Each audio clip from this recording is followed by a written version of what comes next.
I still feel like an imposter sometimes. Now, imposter syndrome is something that a lot of YouTubers go through, right? Some blow up, some go viral, and they're like, wait a second. Now there's all this pressure to be perfect. There's all this pressure to act like I know what I'm doing. But in reality, all they did was put something out there into the universe that they loved. They made content that they loved. And now all of a sudden, they're being called an expert in the field because of their subscriber count. And this happens a lot on YouTube, right? A lot of YouTubers are judged based on these vanity metrics, their numbers of subscribers. But, we can't all just look at someone's subscriber count and automatically think, okay, well, that guy's an expert, because those numbers can be fraudulent, right? Sometimes people will use a ton of YouTube shorts to artificially grow their subscriber count. Sometimes people buy subscribers, which is totally dumb, very, very dumb thing to do. And then, just sometimes creators will get one huge shout out from a different creator, gain a bunch of subs, and, people suddenly think that, oh, wow, that person must be an expert because he's got all these subscribers. And little did they know that they just got a huge shout out from somebody, and that's it, right? So although, it's surface level, a lot of us still kind of see that subscriber number. And if it's high, we automatically think, okay, well, this guy has been building for 20 years and he earned all those subscribers. So it truly is a vanity metric if you don't go deeper, right? The way I kind of look at it is, the way I can kind of know if somebody knows their stuff is, I look at their channel, I look at their subscriber count, but then I look at their videos. When did they first start posting? How many years ago did they start posting? Do their videos, what was their strategy? Was their strategy to make evergreen videos? Or was their strategy to capitalize on trends? How many views, per video are they getting on their most recent stuff? Did they blow up 10 years ago and now no one watches their stuff? There's a ton of different variables that go into kind of deciding if someone is not relevant. I won't say that to say if they're relevant or not, but if there is a quote unquote legitimacy to their expertise, right? Now, someone can easily look at my channel right now, YouTube 64, and be like, 300 subscribers? Like, I'm supposed to listen to this dude? And I don't blame you guys. I don't blame anyone who thinks that, because, they don't know that this is like my 10th channel, my 15th channel. I don't even know. I lost count at this point.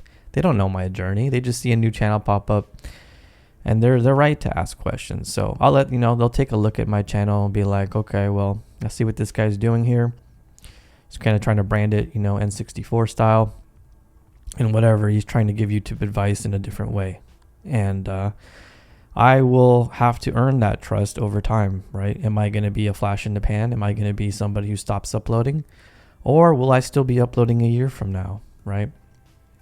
And if one of my videos does go viral, am I going to feel like an imposter? Am I going to feel like, okay, well, and that's just a feeling that some people get on YouTube. It's a feeling that stops a lot of people from actually starting. It stops a lot of people from feeling that they can't, they don't feel like they're an expert in their field, so that they have no room to be giving advice, right? Now, I just want to talk about my thumbnail for a second, because like I said, I made a video in the past. You guys can check it on this channel. It's called like, no one really gets it. And that as a YouTuber, we can't really talk to a lot of people about these small little things, but I feel like I can talk to you guys about it. I want to gloat. Can I gloat for a second? Can I brag? Allow me to be a little bit of braggadocious for my thumbnail, because it also, I feel like while me bragging about it and talking about it in a meta sense, you guys are going to gain some valuable insights into thumbnailing. Okay. I don't know if that term has ever been used before, thumbnailing, but I just made it up right now. Can I coin it? Can I CC it? Can I copyright? Can I sue everybody who uses it? No, I'm just kidding. I would never do that. In fact, I hate copyright. But anyway, so take a look at it, right?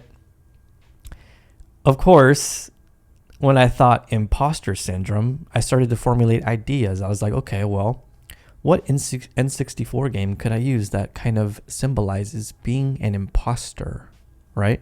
And I was like, there is no bigger imposter in comic books than Bizarro. Bizarro feels like an imposter in his own body because he is an imposter. He was a clone of Superman. And so I was like, okay, well, that's it. That's the angle. That's the emotional core I'm going to go for on the thumbnail. That's the psychology I'm going to try and hit. Because if anyone feels like an imposter, it's Bizarro. Okay?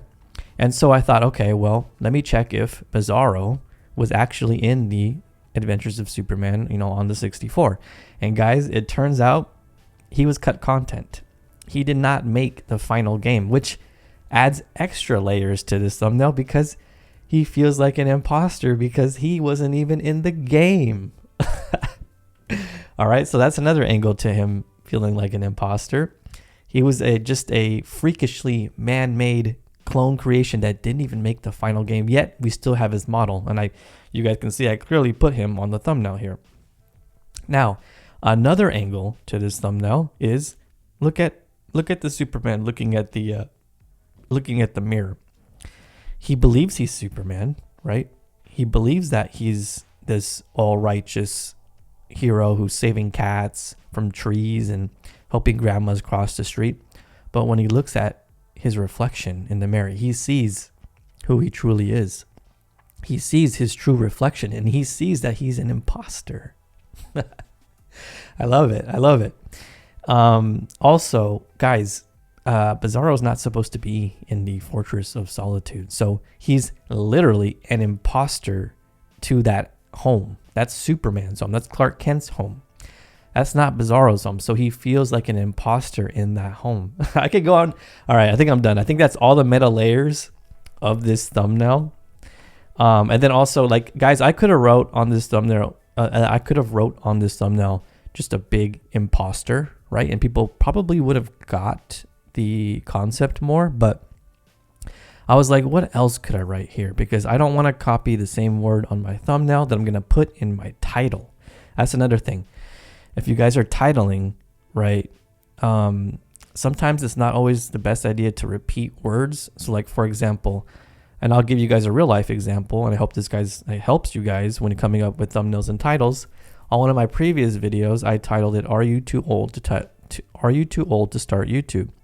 And on the thumbnail, before I tweaked it, I said too old with the question mark as my copy for the thumbnail.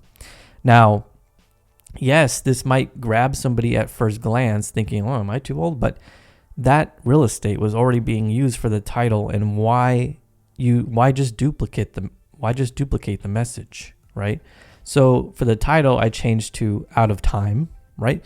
It's like extra real estate that you aren't using if you're just duplicating words. So that's what I'm kind of learning here. And so because I have imposter in my title, I was like, do I really need to put it here on the thumbnail? And I was like, no, I'll take advantage of this extra real estate. And at first I thought I'll put like, I don't belong, because that's what a lot of people feel as this imposter syndrome kicks in. And I was like, I want to speak like Bizarro. It just makes sense. Me no belong. And I don't know if anyone scrolling by YouTube is going to get everything I just told you in terms of the psychology of this thumbnail. They probably won't. They'll probably just scroll by and be like, "Ooh, that's a creepy looking version of Superman," or they might not even know the character Bizarro, or they might be like, "Oh, it's Superman 64. I don't remember it that way." But now I just feel good that you guys know the psychology and the different implementations that went into this thumbnail. Because thumbnail, packaging, titling is one of the most important things about YouTube. And I'll make a whole other video about this in the future. So stay tuned for that. And if you guys want to see me break down like all my thumbnails in this way, maybe I'll make a future video about that. But I felt that this one was pretty important to do in this video because we're talking about imposter syndrome. And, you know, how we look the way that Superman's looking at himself here in this reflection and sees it's not really Superman, it's actually Bizarro. We kind of look ourselves in the mirror and kind of feel the same way sometimes. Like, who are we, right? Who am I here to make a YouTube channel and talk about YouTube advice when I myself have only reached 10K at the highest, right? I've had other channels that, have hit 3K, 4K here, subscribers, 5K. And before even making this channel, I felt like I had something to prove, not to other people, right? I had something to prove to myself that I could still do it, because those channels that I had grown were like 10 years ago in the old, quote unquote, old YouTube. And in the past month, I don't know if you guys have heard me repeat this before, but I do repeat it. I was able to grow 2 different channels. They were AI music channels to 5,000 subscribers each. And in the span of 3 months. And like I said, I did that to prove to myself that I could still do it. And I guess gain confidence, right? Gain confidence in, being able to speak on like how I'm speaking now on this channel. But anyway, you guys, there's a huge psychological aspect to this whole imposter syndrome, because it seems to only affect is it high inhibition people, right? The people who are very thoughtful, the people who are very self-aware, the people who have this inner monologue, who are always doubting themselves. And this is why I spoke about the imposter syndrome a little bit in the video about, the analysis paralysis video, because it does kind of go hand in hand a little, with that video and that concept of overanalyzing. It's the thinkers, guys. It's the thinkers who are always thinking, constantly thinking about, am I good enough? Am I smart enough? Do I know enough about this topic? And they never start because of that overthinking and overanalyzing. The people with low inhibition who just don't give a F, right? They're just like, whatever. I don't care. I don't care if people think I'm an imposter, and they just throw the content out there regardless. Those people sometimes win because they take action. They don't care about how they're perceived. They just take action. And I wish I was more like that at times, and I'm learning to grow more and more like that, especially with this channel. This channel is just one huge experiment. It's me putting out the content how I feel I want to put it out. I'm not conforming to other, how to grow on YouTube channels templates. I'm creating my own template. And it's not anything revolutionary. It's not like you guys have never seen a gaming commentary channel talk about life. They're sprouting up all over the place. But I wanted to do this concept with YouTube advice, right? So I don't know if that pairing, actually no, I think that does exist, except it's not N64 footage. It's just, I think, like modern gameplay footage, right? Call of Duty. I can't even name Diablo, or I don't know the modern games, guys. I am an old head when it comes to video games. I am retro, I'm a retro elitist, okay? I can't get into the modern stuff. But anyway, yeah, it seems to only affect, this imposter syndrome seems to affect the overthinkers more, the introverts, the people with high inhibitions who always feel like they have to be absolutely perfect and they have to have all this credibility before getting on here and trying to share valuable information and knowledge that they feel that they have. I want to let you guys in on a big secret here on YouTube that I don't even know how to phrase it, but most people who you believe are quote unquote experts in their fields, I don't want to say they're LARPing. If you guys don't know what LARPing means, it just means like live action role playing, like they're playing a role. And they're not frauds, but they're improvising. I'll say that. Most people who you believe are experts in their field are just on here improvising and learning as they go, and trying to come across as the most expert of expertise. I didn't say that right, but you guys know what I'm talking about. Because if people believe that they are the authority and the authoritative voice in that field, that is going to gain the trust of most people. And when you have the trust of an audience, they are going to support you. They are going to like your stuff, engage, and help you grow faster, right? So everybody tries to come off with this era of superiority or knowledge, and I went to Harvard and I have this degree, so you guys should listen to me, even though that's, oof. Let's not even talk about degrees. I myself have a bachelor's degree from a Ford university, and I know firsthand that is just a piece of paper, okay? That might have proven that I was able to go to college and wake up in the morning and attend class like a good boy, but that does not mean that I'm intelligent. It does not mean that I'm smart. It just means that I don't know what it means, to be honest.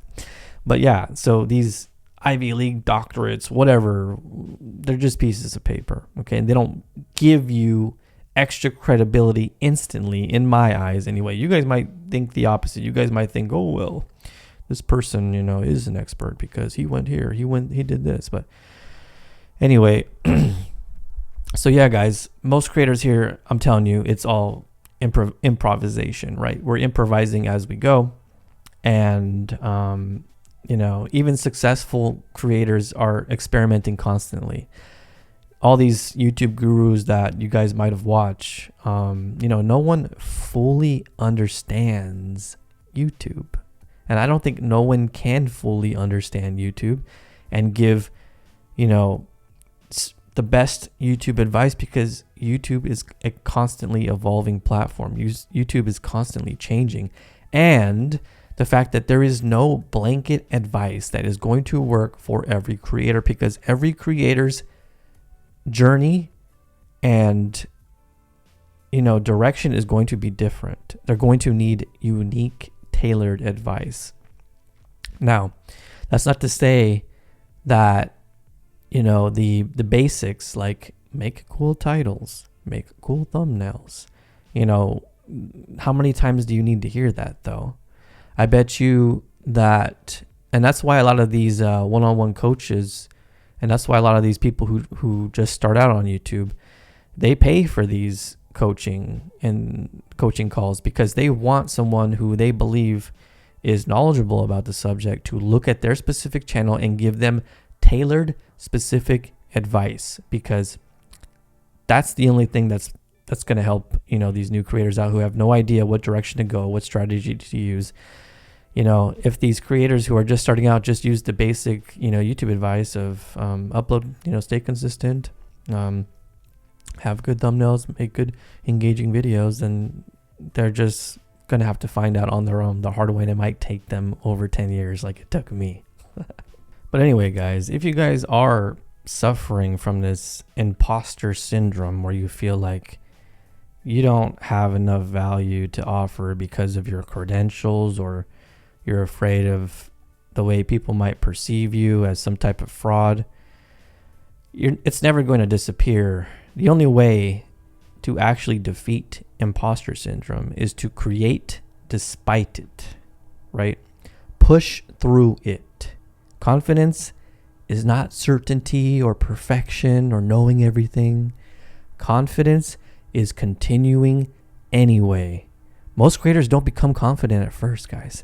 They become confident by surviving long enough, by persistence, by putting out video after video after video, and just establishing this track record of work, right?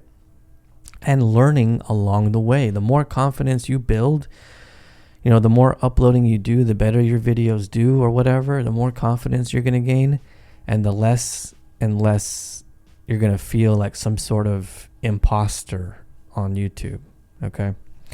Also, I will mention that some people do hop on YouTube and they like to portray a totally different personality to which they have in real life. And this is a different type of imposter syndrome, because they're playing a character, right? And this is very highly prevalent in the entertainment niche. You guys have all seen it, right? The YouTubers who have to get on here and expunge every single amount of energy that they have, and because they're catering to a younger demographic, they're catering to a young audience who likes those types of personalities, like the Kai Cenats, the what's the other guy's name? Not Ninja. He was popular for a while. PewDiePie. Wow, I'm getting old here. But Kai Cenat's one of the most recent ones, right? Where it's high octane, high energy, clownish gesturing to entertain an audience. And these people feel imposter syndrome as well because they are 100% playing a character, right? Every time you hear people who meet these people in real life, they're always saying, oh, well, you're nothing like, how you are online, or you're a lot more mellow and laid back because, of course, guys, people don't act like this off camera.